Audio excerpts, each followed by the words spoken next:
নমস্কার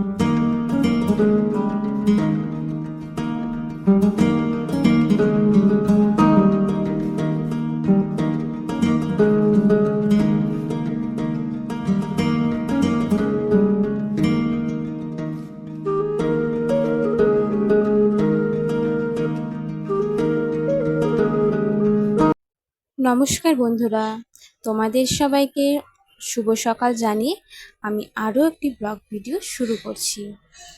আজকে রবিবার, আর রবিবারের সকালে আজকে রান্না করব মাটন। তো সকালে মাটনটা কিনে আনা হয়েছে, আর এদিকে আমি রান্নাটা বসিয়ে দিলাম। তো রান্নার জন্য আমি যা যা নিয়ে নিয়েছি তা তোমাদের দেখিয়ে দিই চলো। তো এখানে দেখতে পাচ্ছ পেঁয়াজ নিয়ে নিয়েছি 3টে, রসুন, আদা, তার সাথে রয়েছে লঙ্কা। তো এই প্রত্যেকটা জিনিসই কিন্তু আমি আগে মিক্সিতে দিয়ে নিলাম, সবগুলো ভালোভাবে পেস্ট করে নেব। আর যে আলুগুলো দেখতে পাচ্ছ সেগুলো আমি ভাজা করে নেব। আমি কিন্তু আলাদা করে মাংসের মধ্যে সম্বার দেব না। তো রান্নাটা আমি আজকে ঠিক কীভাবে করছি পুরোটা কিন্তু দেখতে হবে, একদমই স্কিপ করলে চলবে না। অনেকে কিন্তু অনেক রকমভাবে রান্না করে, কিন্তু আমি ঠিক কীভাবে রান্না করছি সেটা কিন্তু অবশ্যই দেখো, এবং কমেন্ট করে জানিও তোমরা ঠিক কেমনভাবে রান্না করো। প্রেশার কুকারেও রান্না করা যায়, যেহেতু মাটন রান্না করতে অনেকটাই সময় লাগে তার জন্য। এদিকে আলুগুলো তার মধ্যে লবণ হলুদ দিয়ে ভাজা বসিয়ে দিলাম, আর এদিকে মাটনের মধ্যেও লবণ আর হলুদ দিয়ে মাখা করে নিচ্ছি। তো আলুটা ভাজা হয়ে গেলে আমি নামিয়ে নেব।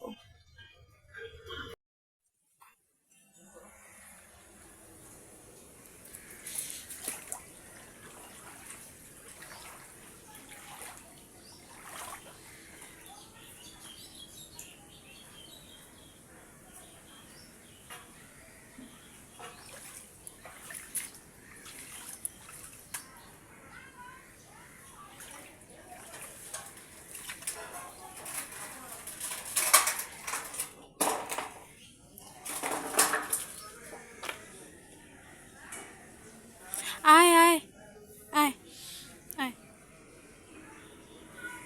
চল আমার সাথে ঘরে চল। ঘরে এসে বাবা, ওটা নাই তো নাই, আর দুইটা আছে না, দুইটা আছে, চলো আসো আমার সাথে ঘরে আসো। এদিকে দে, ও রাগ দেখায় কি লাভ? এই এই এই, রাগ দেখায় না, রাগ দেখায় না, রাগ দেখায় না, নামো নামো নামো, রাগ দেখায় না, গাড়ি খারাপ হয়ে যাবে, গাড়ি খারাপ হয়ে যাবে। রাগ দেখালে আমি কোথা থেকে আনবো? আমি থরি না কিছু করছি, তোকে তোকে ধ্যান রাখা উচিত না? এবার আলুগুলো লাল লাল করে ভেজে নেওয়া হয়ে গিয়েছে। আলুগুলো নামিয়ে নিলাম। আর তোমাদের তো বলেছিলাম আমার বিড়ালটার কথা, তো দুটো বিড়াল না নেই, তার জন্য ছোট্ট বাচ্চা বিড়ালগুলো নেই, তো তার জন্য ওর অনেক মন খারাপ।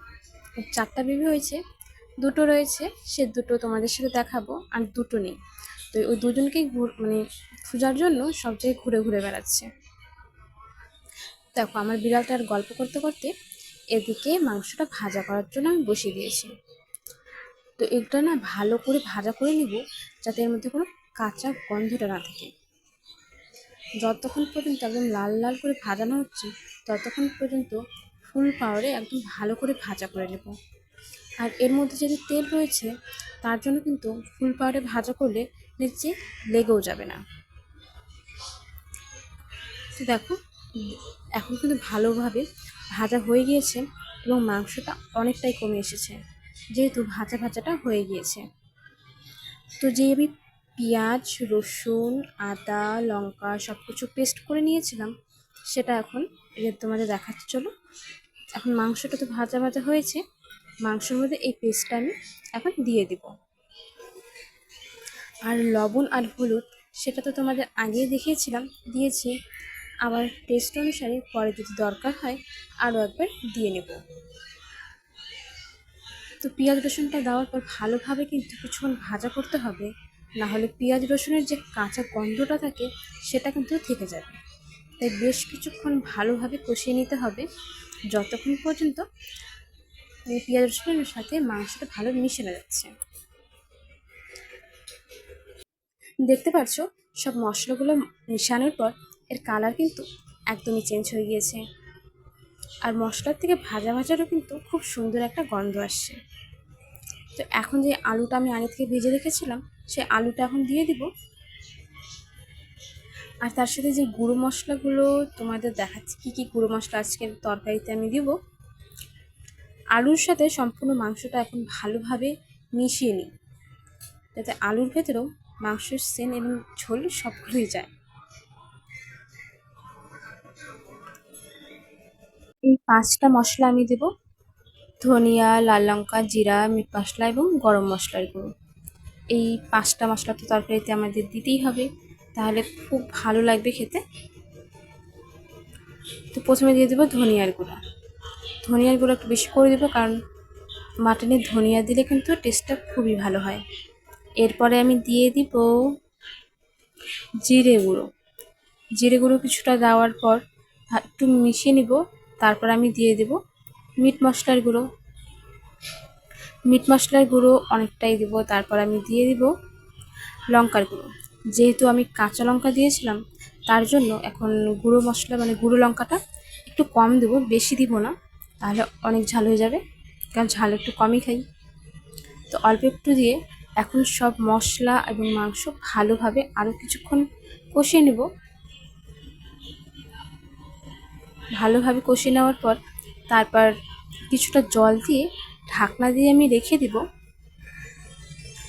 30 মিনিটের মতন। কারণ আমি যেহেতু প্রেশার কুকারে দিচ্ছি না, তাই সিদ্ধ হতে কিন্তু অনেকটাই সময় লাগবে। আর যদি প্রেশার কুকারে দেওয়া হয় তাহলে কিন্তু 2-3টা সিটিতেই তাড়াতাড়ি করে রান্নাটা হয়ে যাবে।